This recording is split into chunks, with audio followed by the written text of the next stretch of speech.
the barrier to success with injuries in physio land and physical therapy side is come to me and work with me heaps at the beginning.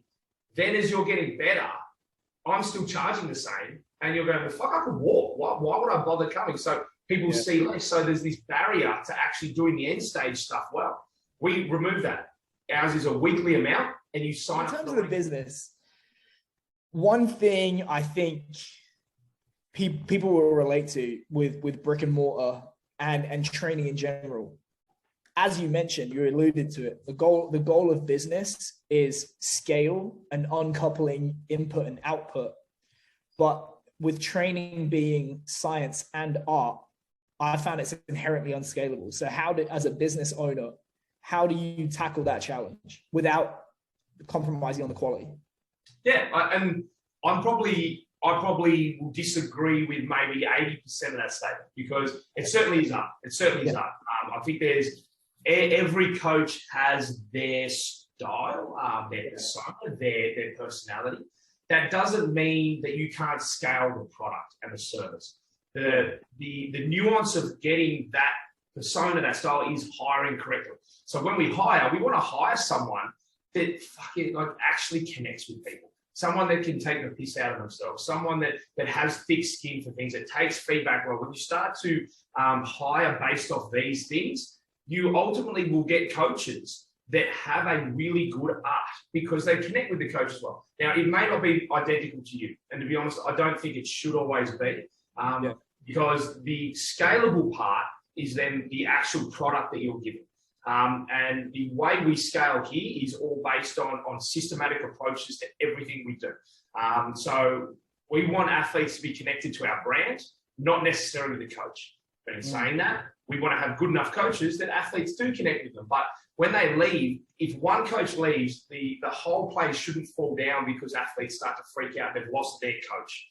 Yeah. So it's all about wording and setting up. So probably to start from the beginning, the way we scale our services is, as I said, to build out a systematic approach to it. So, for example, when we program, let's start with our testing and screening. We have our testing and screening we go through. From that, our sports scientist then collates that into a report. That report then produces, the nuance of what we're going to start to create a program from. All of our coaches understand our programming system, the way we lay it out. How we select our exercises from, we have a velocity block, a strength block, and then we roll into some resilience work at the end.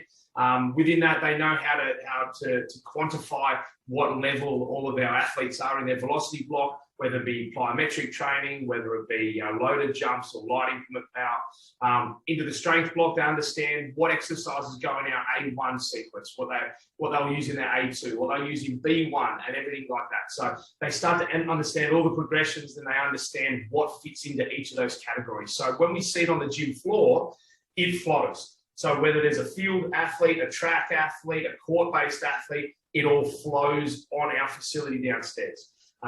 When I first came in, we had athletes on their phones in team build. Everyone had a completely different program, walking around. There's 1,000 things going on. People were moving everywhere. Coaches were being pulled everywhere. It was a nightmare from a systems point of view.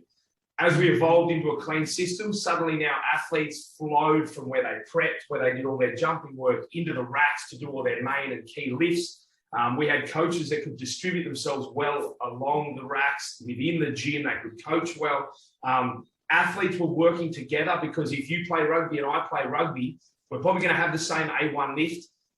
We'll have different, modifications depending on position and stuff like that. But as you know, in Australia, pretty much all of our field sports have the same season. So majority of our field sport athletes are all in season or all pre-season at the same time. So suddenly I'm talking to you because we're doing the same lift. We're spotting each other, we're working together. And that culture completely changes the feel of the gym because previously you were doing a box squat and I was doing a trap bar deadlift, so we wouldn't talk to each other. We might see each other, but suddenly if we're doing the same lift, and as we know, when it comes to sport specificity, as far as I'm concerned, there's fucking way more similarities than there are differences. Yeah, and that's what we bank on. We bank on being the core similarities for our group to connect, and then we layer in those differences. People talk about franchise in business, that kind of like, how do you build a moat to stop someone setting up shop across the street and lowering the price? Do you feel like that social pressure, not in a good way, social pressure, the social cohesion, personal touch, and like the level of service, that's like your franchise that you built into it. Yeah, 100%. And to be honest, we'll never franchise. We're not an F45. We're not going to have 10. Sorry, I used the wrong word. So I kind of like, that's what's keeping them. Yes, yeah. So probably a couple of things. One, we're the only gym in Sydney, I'd almost argue Australia, that is only athletes. Every other gym will have... That's only athletes. I was going to ask that because in the States, you alluded to it with the seasonal business, in the US, there is a horrible track record of facilities that cater to only athletes in terms of making money and keeping the lights on. Like even Mike Boyle trains housewives.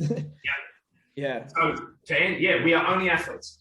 Now, if we were, and we alluded to sort of the beginning when we were talking about coming out of COVID and the new hiring of a number of our physios, there's no doubt that we leverage a lot of our revenue off our rehab program, but our rehab program is only athletes. So we have our performance program and our rehab program. To get through the doors, you have to be an athlete. And when I say athlete, that means you're either an obvious high performer, elite athlete, or aspiring athlete. But that doesn't mean we don't have a third grade rugby player that wants to get to second grade. We have them, but they have to have the desire and the only desire to train to get better at their sport. If they're coming in, they play rugby, but what they actually want to do is bodybuilding and get ripped. That's not us. You might play sport, but you don't term, the athlete is someone who is training to get better at their sport. So we do have third graders that want to get to second grade, but guess what? Some of them train fucking harder than the most elite athletes we have because they just love the culture, the buy-in, they love that field. But our rehab program is the same. If you're not returning to sport, then you don't come through our rehab program. And the thing that makes us different that you mentioned, what stops someone from opening next door? We've actually gone the other way. If you start trying to beat people on price, it's only a race to the bottom. And there's only one place to go, fucking zero. And I can tell you right now, you're not going to beat Fitness First and Anytime Fitness that can just afford to lose money at one end and make money at the other, and they'll just keep beating you and then come back up again. We go the other way. Ours, by far, we're the most expensive facility in Australia, I would imagine. On top of that, we have contracts and we lock people in. Our ADP, you have to be in for 12 months because you're not a part-time athlete. If you're an athlete and you want to get better at your sport, well, you're committing. And that changes the culture as well. Same as the rehab. Our rehab model is almost unheard of in Australia. I can't imagine there's anything in the States either, that if you come to me with an ACL, well, our ACL program is 12 months. It's a 9-month rehab and then 3 months in our performance program. So when you start with us, that's what you sign up to. It's not, we're going to do 3 physio sessions for the first 3 weeks and then we see you less. Once they can jog. Oh, you can jog, off you go. Yeah, exactly. It's the barrier to success with injuries in physio land and physical therapy side is come to me and work with me heaps at the beginning. Then as you're getting better, I'm still charging the same. And you're going, well, fuck, I can walk. Why would I bother coming? So people see less. So there's this barrier to actually doing the end stage stuff well. We remove that. Ours is a weekly amount and you sign up for the length of your rehab. So if you've got a shoulder reco, guess what? 6 months. That's our rehab timeline. Same in pro sport. I'd tell the head coach that, and everyone is, don't worry about timelines. It's all about exit and entry criteria. Well, at the end of the day, we're humans, we work in time. So you better fucking put your balls on the line and tell someone roughly how long it's going to be. So the same as I tell a head coach that there's variance, same as I tell an athlete that comes in here that, it's a shoulder, we're going to say 6 months. If something happens that goes longer, that's on us. So we'll cover that. We'll get you back. But the opposite is true as well. Like if you're flying after 5 months, or you've still got 1 more month that we're going to keep working with you because we know we want to try and secure that shoulder and make sure you're ready to return to performance, not just general function. So all of our rehab programs are based off timelines. Minimum is 3 months, and that's only sort of standard injuries, but every one of our rehab plans will be 6 months plus. Awesome. In terms of your, like those business systems, how do you go about client acquisition? You just like word of mouth or like paid marketing? So early on was paid marketing, predominantly through Facebook and Instagram ads. We would have sort of a value ladder. You know, we would have an ebook, we'd have some free resources, and when we say it's also what we post on Instagram, what I post on Instagram to engage people. The next level was then we would do often our performance testing is $497 if you just want to do the performance testing. But we use that as a leverage to get people in. So we did specials for $97, come in, an hour and a half of performance testing, and obviously we would hope to net people. And that's how we sort of started. That was probably 12 months ago. I can hand on heart say the past 12 months, we have done almost zero marketing. We've recently just revamped some marketing, mainly because we have had so many rehab come in that our ratio to the number of rehabbers to the number of just performance athletes is quite different. So what we want to do is, we wanted to try and push the performance arm a little bit more to make sure we can get out and reach people.